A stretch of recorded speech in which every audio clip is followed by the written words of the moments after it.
नमस्कार दोस्तों, मैं हूं शिवम दिवाकर। आप देख रहे हैं शिवम दिवाकर यूट्यूब चैनल। आज तक हमने बहुत सारी वीडियो बनाई है। अक्सर आप लोग जानते हैं कि जो मुखर्जी नगर है और मुखर्जी नगर का जो आसपास का एरिया है, हमने बहुत ज़्यादा कवर किया है। आज हम नेहरू बिहार में मौजूद हैं और हमारे साथ एक भाई हैं, यूपीएससी की तैयारी कर रहे हैं और लगभग यहाँ पे 4 साल से मौजूद हैं। तो इनका जो एक्सपीरियंस देखा जाए काफ़ी ज़्यादा है। और जो नए बच्चे बिहार के या फिर यूपी के या इंडिया के कोने कोने के देखते हैं, अगर वो ये वीडियो देखेंगे तो उनको इस वीडियो से काफ़ी मदद मिलेगी। बच्चे यहाँ पे पहले आते हैं नए, तो उनको काफ़ी दिक्कतें परेशानियाँ भी होती हैं और वो कहीं ना कहीं जिस काम के लिए आते हैं उससे भटक भी जाते हैं। तो इस वीडियो को आप पूरा देखिए और इस वीडियो को आप ज़्यादा से ज़्यादा शेयर भी कीजिए। तो सबसे पहले ये जानना चाहेंगे आपका नाम क्या है। और ये तो खैर मैंने बता ही दिया, यूपीएससी की तैयारी आप यहाँ करते हैं। और आप यहाँ पे कब से हैं और कहाँ से हैं? मेरा नाम राजीव मिश्रा है। मैं चित्रकूट से हूँ, चित्रकूट यूपी से। और मैं यहाँ 4 सालों से तैयारी पे ही लगा हुआ हूँ। और मैंने यहाँ से 2017 में दृष्टि आईएएस से ही कोचिंग ली हुई है। और 2018 में ही मेरा हो गया था। ऑप्शनल मेरा हिस्ट्री है, जो कि मैंने मणिकांत सर के यहाँ से की थी, तो वो भी मेरा ऑप्शनल भी हो चुका था। तो बाकी उसके बाद मैंने 2 अटैम्प्ट दे दिए हैं और उस पर अभी सफलता नहीं मिली है। अब लगा हुआ हूँ, प्रयासरत हूँ, देखिए इस बार क्या होता है। आपने जो पहला अटैम्प्ट है वो कब दिया था और दूसरा कब दिया? मैंने पहला अटैम्प्ट 2019 में दिया था, पहले अटैम्प्ट, और दूसरा अटैम्प्ट 2020 में दिया हूँ। तो दोस्तों, ये जो भाई हैं ये अटैम्प्ट भी दे चुके हैं 2, तो काफ़ी एक्सपीरियंस है। आप देखते रहिए। दृष्टि आईएएस जो है कोचिंग सेंटर, ये कहते हैं हिंदी मीडियम के लिए काफ़ी अच्छा है। तो आपने भी उसे कैसे ज्वाइन किया था? आपको किसी ने बताया था या फिर आपने खुद ही आके ज्वाइन किया था? एक्चुअली मैं जब 2017 में आया था तो यहाँ पे उतनी ज़्यादा जानकारी तो थी नहीं। हाँ, बहुत सारी कोचिंगें थी, तो मुझे एक डेढ़ महीने तो भटकना पड़ा था थोड़ा सा। हाँ, कोचिंगों का डेमो लेना पड़ा। लगभग मैंने मुखर्जी नगर में सभी कोचिंगों का लगभग डेमो ले लिया था। थोड़ा सा भटकाव था क्योंकि पैसा भी खर्च करना था और लाइफ भी सिक्योर करनी थी कि यार कहीं भटकाव ना हो इधर उधर। तो लास्ट टाइम पे यही वो पता चला कि हर तरीके से दृष्टि हिंदी माध्यम के लिए एक प्रकार से सही है। हाँ, लेकिन आप ये भी नहीं कह सकते कि दृष्टि पर ही डिपेंडेंट रहा जाए, बाकी संस्थान भी हैं अच्छे। हाँ, तो अब तो यूट्यूब का ज़माना है। यूट्यूब के दौरान अब हर चीज़ें हर तरीके से, किसी की हिस्ट्री, किसी दृष्टि फैकल्टी की हिस्ट्री सही होती है, किसी को ज्योग्राफी होती है सही। तो हर फैकल्टी के अलग अलग वो है, तो आप उस अनुसार अपने अनुसार ही चूज़ कर सकते हैं थोड़ा सा, और इधर उधर गाइडेंस ले सकते हैं कि हाँ कौन से संस्थान अच्छा है।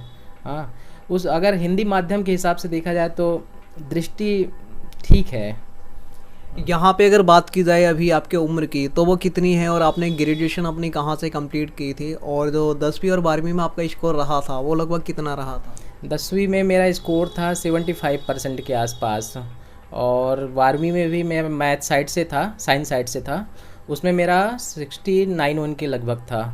और फिर इसके बाद मैं ग्रेजुएशन इलाहाबाद यूनिवर्सिटी से किया, वहाँ भी मेरा पीसीएम सब्जेक्ट था, तो वहाँ भी मेरा स्कोर 68 के करीब था। ये जो आपने ऑप्शनल की बात कही थी कि मेरा ये है, ये ही आपने क्यों सिलेक्ट किया? और भी सब्जेक्ट थे? एक्चुअली मैं ऑप्शनल, मैं हिंदी माध्यम का भी था और दूसरी बात मैं साइंस साइड से था। तो मैं शुरू से ही, एक्चुअली मेरे पेरेंट्स थोड़ा सा इसी बैकग्राउंड से ही थे, तो उन्होंने गाइडेंस दी कि आप हिंदी माध्यम के लिए 2-3 सब्जेक्ट हैं जो स्कोर कर रहे हैं। हाँ, तो फिर मैं हिस्ट्री एनसीईआरटी पढ़ता रहता था, जियोग्राफी की भी पढ़ा, पॉलिटी की भी पढ़ा, हिस्ट्री की भी पढ़ा। तो मुझे हिस्ट्री में थोड़ा सूटेबल लगा। हाँ, कि हिस्ट्री अपने अपने आप में अतीत के बारे में जानते हुए भविष्य के लिए रणनीतियाँ तैयार करना, हिस्ट्री एक अच्छा माध्यम प्रदान करता है। यहाँ पे ये भी जानना चाहेंगे, आपको लगभग यहाँ 4 साल हो चुके हैं, जो 1 महीने का आपका खर्चा है वो लगभग कितना हो जाता है? और यहाँ अभी जो रेंट है वो इस रूम का आप कितना देते हैं? और 1 महीने का लगा के मिला के पूरा कितना हो जाता है? और जो आपको यहाँ पे 4 साल लगभग हो चुके हैं, अगर देखा जाए पूरा शुरुआत से लेकर के अब तक की जो यात्रा रही, इसमें कितना पैसा आप जो है इन्वेस्ट कर चुके हैं? शुरुआत से अगर देखा जाए तो मैं 4-5 तो ही हो गया होगा। और बाकी जो रेंट की बात है तो यहाँ 5,000 रुपये देता हूँ इस रूम का रेंट, और मेरा खर्च जो है लगभग 10 उसमें चल जाता है, 10-12 में। लगभग जो 4-5 लाख रुपए हैं वो अभी तक आप लगा चुके हैं। हाँ, इन्वेस्ट कर चुका हूँ अपनी पढ़ाई पे। तो दोस्तों ये जो बच्चे आईएएस बनते हैं, आईपीएस बनते हैं, उस पहले का ये जो संघर्ष होता है, रूम भी आपको दिखाएंगे, उसके लिए हम एक अलग से वीडियो बनाएंगे, इनका रूम भी दिखाएंगे, क्योंकि ये जो भाई हैं इनके रूम का रेंट 5,000 है, तो उसके लिए एक अलग से वीडियो बनाएंगे। ये बताइए यहाँ पे जब आपने दृष्टि को ज्वाइन किया था उस टाइम और अब अभी आप सेल्फ स्टडी कितने घंटे लगभग कर लेते हैं, और बुक्स जो हैं अब तक आप कौन कौन सी पढ़ चुके हैं और अभी कौन सी पढ़ते हैं? जो सेल्फ स्टडी की बात है तो मेरा 10 से 12 घंटे तो हो ही जाता है। हाँ, और बुक्स की बात जो जहाँ तक है तो मैं बुक्स में वही जो सभी लोग प्रिफ़र करते हैं उसी में ही है, जैसे हिस्ट्री के लिए स्पेक्ट्रम, मॉडर्न इंडिया के लिए, एंशियंट और मेडवल के लिए बिपिन सतीश चंद्रा मेडवल के लिए, और एंशियंट के लिए आप देख सकते हैं एनसीईआरटी देख सकते हैं, या फिर दृष्टि का नोट्स भी देख सकते हैं, अदर माध्यम भी हैं उसको भी देख सकते हैं। और जैसे पॉलिटी की बात हुई तो पॉलिटी लक्ष्मीकांत से भी फॉलो करते हैं। और इकोनॉमी हो गई तो इकोनॉमी के लिए मैंने दृष्टि की ही वो जो बुकलेट मिलती है वहाँ पे उसको फॉलो किया था, और रमेश सिंह को भी की बुक भी फॉलो की थी। और बाकी रामेश्वर सर का भी मैंने बाहर से ही नोट्स लेके अपने से ही प्रिपरेशन की है उसकी। अभी तक आपने 2 अटेम्प्ट दिए हैं और अब आप तीसरे की तैयारी कर रहे हैं शायद, तो अभी तक आपको ये कहाँ पर अपनी कमियां लगी जो अभी हमको सुधारनी है और फिर आगे बढ़ना है? कमियां देखिए प्रोसेस के दौरान ही होती है, पढ़ते पढ़ते ही अपनी कमियां पता चलती हैं कि हमें यहाँ पे कमियां थी। एक्चुअली मेरी कमियां थी थोड़ा सा, मैं हिंदी माध्यम का भी था और साइंस बैकग्राउंड का था।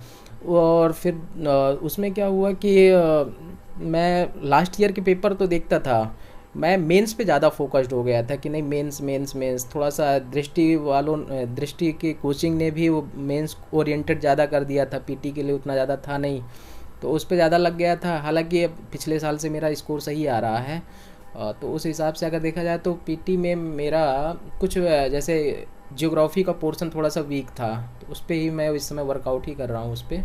जो तीसरा अटेम्प्ट है वो आप कब देंगे अब ये मैं 2021 में ही दे रहा हूँ। तो उसके लिए हमारी पूरी शुभकामनाएं हैं कि आप उसमें कामयाब हों और फिर से हम आपका इंटरव्यू लेंगे। यहाँ बुक्स देखी जाए तो काफ़ी बुक्स हैं आपके रूम में, यहाँ पे भी हैं, इधर भी हैं और पीछे भी हैं बहुत सारी बुक्स। पीछे भी आप देख सकते हैं बहुत सारी बुक्स हैं, उसके लिए हम एक वीडियो अलग से बनाएंगे। ये बताइए जब यहाँ बच्चा रूम लेता है तो आपका 4 साल का एक्सपीरियंस बहुत ज़्यादा होता है, तो यहाँ पे उसको पहले किन किन बातों का ध्यान रखना चाहिए? कई बार क्या होता है बच्चों के साथ दुर्घटनाएं भी हो जाती हैं, उनको ठग लिया जाता है कई बार, तो ऐसा भी होता है, तो इन सब से बचने के लिए कैसे उनको क्या करना चाहिए? देखिए अगर यहाँ का माहौल तो देखिए बच्चों के ओरिएंटेड तो उतना खास है नहीं कि बच्चों के साथ मेल भाव के अनुसार किया जाए। यहाँ पे एक्चुअली अगर आपके गाइडेंस में या फिर आपके फ्रेंड्स हों, हाँ, तो उनका आप उनको माध्यम बना सकते हैं। और दूसरी बात ये है कि आप यहाँ पे पढ़ने आए हैं, यहाँ पे आप किसी से तो बातें करने या फिर टाइम बर्बाद करने तो आए नहीं हैं, तो आप अपने टाइम के अनुसार अपने को एक ठीक है जो रूम है, हाँ, उस रूम पे रह के आप अपने से पढ़ाई करिए। और जो रूम की बात है कि यहाँ पे जो ऑनर है तो ऑनर ठीक है, यहाँ के ऑनर हेल्पफुल हैं, हाँ, बाकी मामलों में भी ठीक है। यहाँ थोड़ा बहुत तो देखिए सबका नेचर होता है इधर उधर करना, तो हमें उनको माइंड ना करते हुए, क्योंकि हम लोग यूपीएससी की तैयारी करते हैं तो हमें उतना ज़्यादा बाहरी पर सोचना नहीं उतना नहीं पड़ता, हम अपने में ही बिज़ी रहते हैं थिंकिंग में कि हमें अभी ये पढ़ना है, ये पढ़ना है, ये पढ़ना है, तो हम अपने में ही एकदम बिज़ी रहते हैं कि ये करना ही करना है। आज आपको इंडिया के कोने कोने के लोग देख रहे होंगे, खास करके जो लड़के अभी न्यू आना चाहते हैं या फिर जो नहीं यहाँ पे किसी वजह से आ पाते हैं, किसी की दिक्कत होती है, पैसा नहीं होता है क्योंकि यहाँ आने के लिए पैसा चाहिए, तो क्या यूपीएससी वहाँ रह के भी बच्चे निकाल सकते हैं? और उनके लिए कोई ख़ास मैसेज आप छोड़ना चाहेंगे? अब तो देखिए अब यूट्यूब का ज़माना आ गया है, हाँ, 5G भी है, अब 6G भी आने वाला है, तो अब हर जगह पढ़ाई हो जाती है। माध्यम अब देखिए कोचिंगों का माध्यम भी अब हर तरीके से वो अपना ऐप के द्वारा ही पढ़ाई करवा ही रहे हैं, तो अब उतना ज़्यादा आवश्यकता नहीं पड़ती है क्योंकि अब ऑनलाइन पढ़ाई के दौरान इन सब चीज़ों को ध्यान में रखते हुए आप रूम पे भी पढ़ाई कर सकते हैं अपने घर पे। बस ये है कि एक अच्छा माहौल क्रिएट करिए, अपने पेरेंट्स के साथ अपना पॉजिटिविटी रखिए, हाँ, जो भी नकारात्मक चीज़ें उनसे दूर रह के अपने आप को मोटिवेट करके, बहुत सारे मोटिवेशन आप किताबें भी पढ़ सकते हैं। अपने आप में भी ज़रूरी नहीं है कि कोई माध्यम लिया जाए। आप अगर तैयारी करने के प्रिपरेशन के हिसाब से आए हैं तो आप खुद में ही मोटिवेट रहिए कि हमको करना है तो करना ही है। कुछ स्टूडेंट का देखा जाए तो वो यूपीएससी की भी तैयारी साथ के साथ करते हैं और पीछे से कुछ बैकअप भी लेके चलते हैं कि अगर हमने यूपीएससी नहीं कर पाया तो हम टीचिंग कर लेंगे या फिर किसी और फील्ड में चले जाएंगे। क्या आपने भी ऐसा कुछ सोचा है? मैंने तो अभी फ़िलहाल इस प्रकार की चीज़ें तो नहीं सोची। हाँ, बैकअप में मैं पीसीएस देता हूँ और अभी तो उस तरह की चीज़ें सोचा नहीं हूँ मैं। बिल्कुल, आपको क्योंकि आईएएस बनना है और यहाँ अगर देखा जाए आपने कुछ नोट पैड पे लिख के लगाया है यहाँ मैप भी, और मैप के बारे में हम लगभग जिस रूम पे भी जाते हैं हर बच्चे से पूछते हैं आखिर वो ये क्यों लगाते हैं, आप भी बताइए। मैप लगाने का कारण यही है कि चीज़ें थोड़ा सा सामने रहती हैं तो हाँ देख लेते हैं, रिवाइज हो जाती हैं। हाँ, और थोड़ा सा रूम भी अब लगता है कि हाँ ये पढ़ाई वाला माहौल बना हुआ है। हाँ, और बाकी उतना दिमाग में ही रहता है पूरा मैप अपना। हाँ, थोड़ा सा देख लेते हैं कि चलो इधर क्या है वहाँ क्या है, कहीं ज़्यादा कन्फ्यूज़न होता है उस दौरान मैप का यूज़ हो जाता है। आप ऑनलाइन स्टडी भी करते हैं, कोई चैनल फॉलो करते हैं या फिर केवल बुक ये ऑफलाइन ही खुद पढ़ते हैं? नहीं, मैं ज़्यादातर तो ऑफ़लाइन ही प्रेफर करता हूँ। हाँ, हालांकि ऑनलाइन में मैं यूट्यूब में ओनली आईएएस का देख लेता हूँ चैनल। हाँ, और दृष्टि के कुछ हैं, निर्माण के भी हैं। मतलब जहाँ जहाँ से अब हमें अच्छा लगता है कि नहीं यहाँ से मटेरियल सही मिल रहा है, उसका मैं सही तरीके से सदुपयोग कर लेता हूँ। तो दोस्तों, ये जो बातें थी आपको जानना बेहद ज़रूरी थी, जो कि हमने की हैं और आपको इनको बताना भी बहुत ज़रूरी था। ये जो रूम कितना बड़ा है और इसका रेंट भी हमने आपको बता दिया, ये आपको दिखाएंगे ज़रूर जो नेक्स्ट वीडियो आ रहा है भाई के साथ में, वो आप देखना ना भूलें। और अगर आप कुछ और पूछना चाहते हैं, कुछ रह गया है, तो आपके विचार कमेंट बॉक्स में सादर आमंत्रित हैं, आप वहाँ कर सकते हैं। हम उन्हें ध्यान से देखेंगे भी और पढ़ेंगे भी। अगर आपकी समस्या है वाकई में तो उस पर भी वीडियो बनाएंगे आपके लिए, जहाँ तक भी होगा उतना करेंगे। और कुछ कहना चाहेंगे आज आप? बस यही कहूँगा, लगे रहिए और बस भगवान पे छोड़ दीजिए। मेहनत ही इसका एक मूल मंत्र है, मेहनत करना।